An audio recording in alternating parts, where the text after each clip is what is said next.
please. Caught up here. Awesome. So let's bring on Usto, and he can talk about credit repair and how all of you work together to help that customer get to that point of qualification and what they need to do. Good afternoon, guys. How are you? Justo Villalobos. I'm actually the president and CEO of BuildWord Strategies. We're a credit repair organization. I have a few key topics that I wanted to go ahead and elaborate on a little bit. First off, thank you so much, Carolyn, for the invitation. Again, so wonderful. Ben, thank you so much for that as well. Guys, let's go ahead and dive in. The first thing that we wanted to go ahead and talk about is what's involved in regards to credit repair. Like, as a matter of fact, how is credit repair even possible? So for you guys out there that obviously are concerned with a client's credit, or it's even possible, or even yourself, you've had this question, you have to understand that there's rules and regulations. The number one thing right here that we're actually focused on is what's called the Fair Credit Reporting Act. This act was actually amended back in 1971, and it states that the information on your report has to be verifiable, accurate, and complete. If it's not, it has to be deleted or corrected. As a matter of fact, we actually use a total of 9 different rules and regulations. And what we've done throughout the years, we've actually depicted certain things from those rules, which we actually challenge when it comes to the accuracy of the information on your credit report. As a matter of fact, when it comes to disputing, we've evolved so much because there's different processes as to different departments and different regulatory agencies that allow us to take advantage. So I've been part of a little bit about over 28,000 cases or individuals. So I've had a little bit of a lot of different things, besides the fact too that I also work with a consumer attorney, so that if I don't know the answer or it's something relatively new, we always have that back of our support when it comes to that aspect of it. Nevertheless, you guys got to keep in mind that credit is a formula. It's a combination of things that have to be in order for you to achieve a certain credit score, which comes on to my next topic, which is how do we go from a 580 credit score to a 620 or to a 640? The number one thing that I always suggest for people to do, and even for you guys right here, is you have to monitor your credit. Anybody who wants to have healthy credit, or anybody who wants to maintain good or excellent credit, by default, they have a tool. So I always suggest to people, have something where you're able to log in periodically and check what's going on with your credit. It's the same thing. You have to be in it to win it. If you're not counting on progress, then how are you going to be able to succeed? So one of the things that I always highly encourage my clients to do is monitor your credit. There's different credit monitoring platforms right now that I always encourage. One of them particularly is called Identity IQ.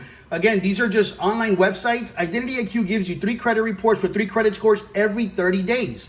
I'm kind of a freak with my credit, so I have multiple different systems. MyFICO.com, it's another ideal one. Credit Check Total, Privacy Guard. And what happens is that if you log into it and you're consistently looking at what you're doing, and then this is where you go from a 580 to a 620, and then you're gauging progress. And how do you get there? One of the best things, again, there's 5 tiers. The biggest tier that everybody focuses on primarily is called payment history.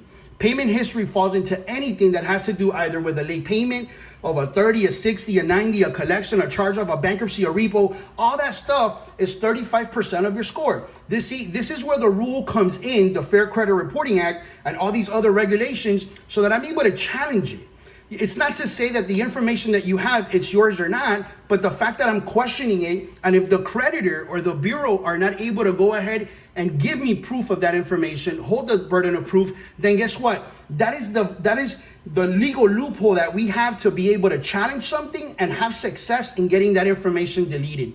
Besides the fact that we've gotten so surgical, when it comes to disputing, there's obviously different methods. We go the old school way. Why? Because even though it might take a little bit longer, but the success is even better. There's 2 types of ways of disputing. You could do things electronically and you could do things manually. I prefer to do things manually because if you guys have tried to do it virtually, maybe through a Credit Karma or through Experian.com, you're going to be limited on characters. You can't really put a good, compelling, comprehensive dispute together. You can't use supporting documentations. You're going to be limited on the attachments. And besides the fact, a lot of people don't even know, when you challenge something electronically, you waive certain rights. A lot of people, when they do it electronically, Experian, as a matter of fact, if an account comes back validated or verified by their rules and regulations, you can't challenge that account for another 90 days. That's time that's wasted, especially for you guys. You guys are out there in the trenches. You're looking at the report. How am I supposed to go from a 580 to a 620 or a 640 if all of a sudden I'm through this stagnant process. So the way we address that is we do everything certified mail and return receipt. Besides the fact that I don't only challenge things with the bureaus, you also have the creditors. So we work those angles as well. And I've even had the opportunity to be able to escalate things to the CFPB, which is a Consumer Financial Protection Bureau, another regulatory agency that presses on the agencies. I've even escalated things to the FTC or the State Attorney General's office. Depending on the strategy that we're doing, either a manually written letter, it's with the objective of yielding the results. But guess what? That's the biggest part, which is the negative stuff. A collection, a bankruptcy, a repo, everything including evictions could be challenged under the Fair Credit Reporting Act and potentially get it deleted. Don't be confronted by something, or don't be scared the fact that it's on the report that it's never going to come off, or it's not going to be able to, this client has a 550 and I can't really do much. Because guess what? That's only one aspect of it. But now, guess what? There's other ways on how that you could go ahead and maximize when it comes to the score. As a matter of fact, one of the things is, especially when you have credit cards, I always tell people, I come from banking now. When I used to work for Bank of America, it's in your best interest for you to be engaged with that creditor. If you have a credit score above a 620, you could literally contact your creditor every 4 to 6 months and try to request a line increase. That's a small, simple tip that you could literally use, because once you increase, depending on where you're at, then you could potentially increase your scores by points. Talk to couples. Women might have good credit cards, high limits, low balances. If you're not going to go ahead and take advantage, which is called the debt. So on the 5 build credit, payment history, we could get that, including evictions, public records, child support. It doesn't matter. You could do that. 30% versus balances. And the client's looking for another. If you look at utilization is above the 30%, naturally, and your credit score starts. So guess what?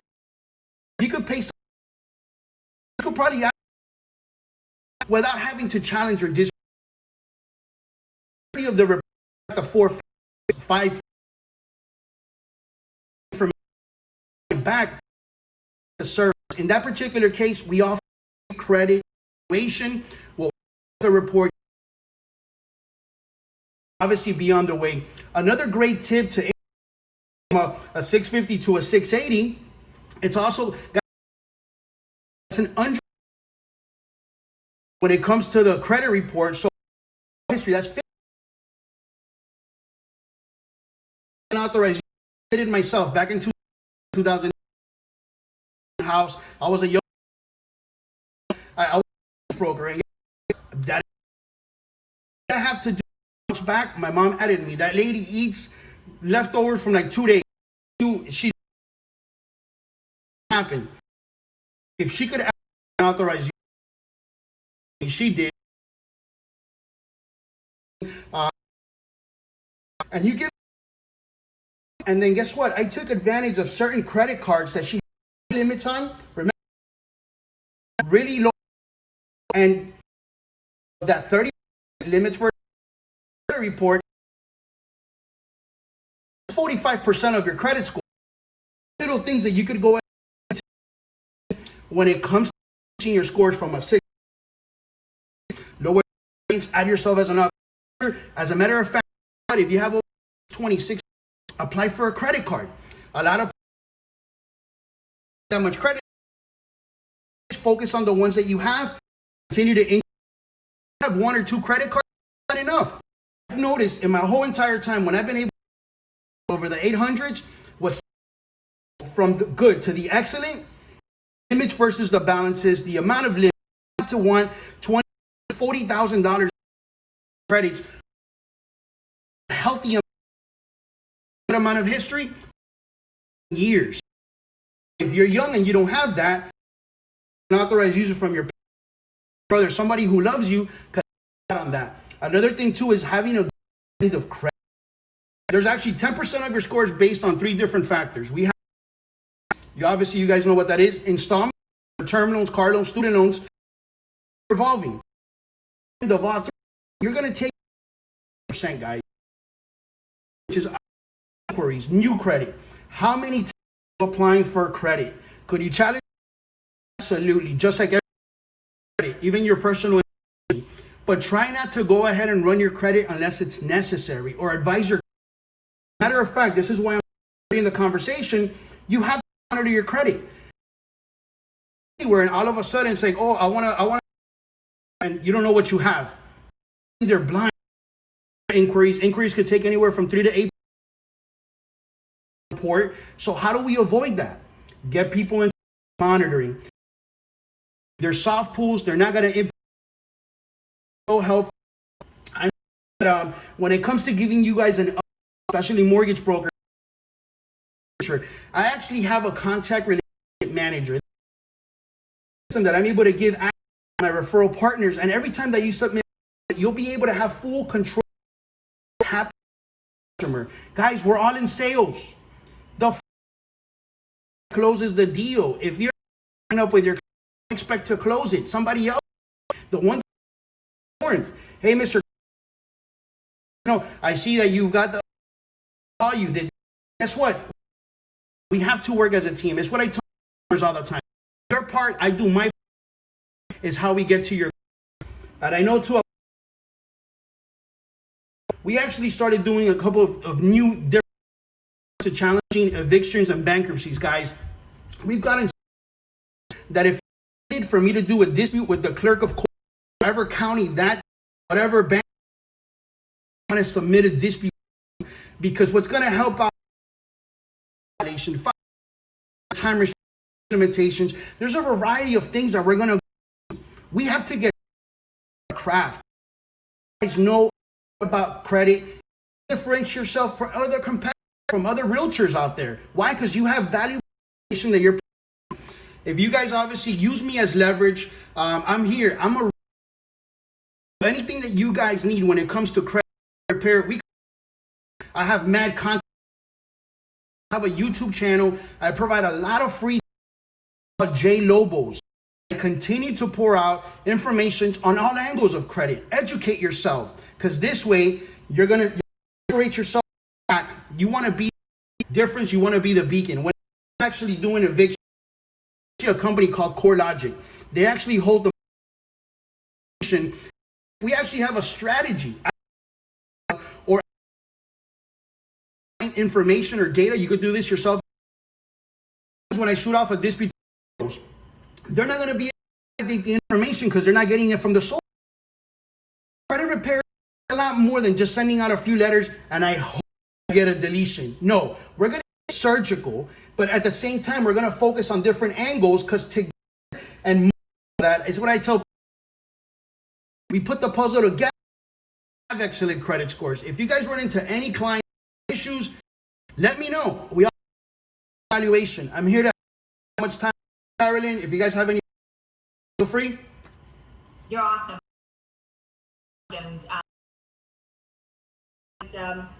Our signature background screening company told us that effective yesterday, they're reporting a inquiry as a inquiry versus a hard inquiry. So is that a factor in and basically saying that the number of inquiries can also be harmful, but would a soft and does it show up at all? It will, depending on where you're retrieving the information from. Guys, keep in mind, we're not going to have a credit report from the mortgage company or from the bank or from a credit monitoring or from annualcredit.com or from Credit Karma. There's so many platforms. For me personally, I don't focus on a score. I focus on the content. The score's going to shine. A soft pool's not going to hurt your credit. Some reports show you that one actually will hurt your credit scores. And if you're doing it that route, that's fantastic. I always be a little bit hesitant when I talk to my mortgage brokers, because I'm not a mortgage broker. Information that I get from I got a client report and they got 3 collections, and then all of a sudden they want a program, and then we start the program, we get deleted, but then the lender got, because they already provided the information, and it's like it's not enough to delete them. Now we have to pay them. But if you're running a soft pool before any aspect of it, review the report, analyze it, give us certain suggestions before doing the hard inquiry. Gotcha. Okay, we do have a couple of questions for you. What are your thoughts on Credit Karma, accuracy, and reliability? And again too, and I love that Ben, he threw a couple of little F-bombs, and I'm gonna just say now, obviously, he's the man, and he threw it out there. Credit Karma for me is for shits and giggles. Credit Karma, because it's a simulator. That shit's fucking stuff.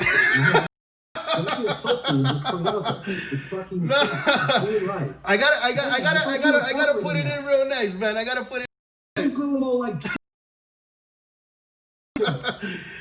From Hialeah, man, you don't want that side. When it comes to Credit Karma, it's not a bad site. But guys, just like everything else, it's free. Everything's out great. And if you're serious about having healthy credit, upgrade. Get into a platform that's going to be comprehensive. It's going to give you what you need. But first off, use Credit Karma. They don't have. They use a 3.0. They don't even have detailed information. If I want to get surgical dispute, guess what I'm going to use? I'm going to use account information. Details. Go ahead, Carolyn. Okay, so that free credit report, and now what I always tell people is a free credit report, if you need a report to use anything, the free site is not giving you the complete picture. Yeah. So here at Signature, we use background screening. There are in a credit portal. A credit portal loan is like $25, and the whole package is like $55. So if you want to save money and if you want to get reports done, please use Signature background screening. So let's go that route because it is complete and it does do the 3 big credit bureau reporting acts as well. So you're safe there. So let's do it that way. Use that angle. One more question, and then we're gonna have to start wrapping you up a little bit. Sure. Is if you miss a payment, if you're using somebody else's credit card and they miss a payment, it affects everybody. So if you want to just quickly